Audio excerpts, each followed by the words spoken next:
रामकृष्ण हरी भाव धरून या वाचे ज्ञानेश्वरी कृपा करी हरी तयावरी सोमुखे आपण सांगतसे श्री विष्णू श्री गीता हा प्रश्न अर्जुनेसी.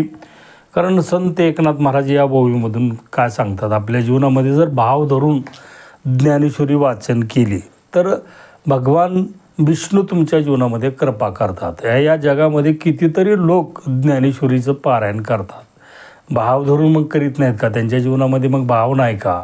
त्यांना का त्या भगवान विष्णूची त्यांच्या जीवनामध्ये कृपा होत नाही? कारण तुकाराम महाराज म्हणतात, तुका म्हणे एक भावची कारण वाहतसे आन विठोबाची. मग जर भावच एक कारण असेल तर आपल्या जीवनामध्ये आपण आत्मपरीक्षण केलं पाहिजे की आपला भावच नाही, म्हणून आपल्याला तो हरी पांडुरंग विष्णू आपल्या जीवनामध्ये कृपा करीत नाही. हेच एकनाथ महाराजाला या ओवीमधून सांगायचे. रामकृष्ण हरी.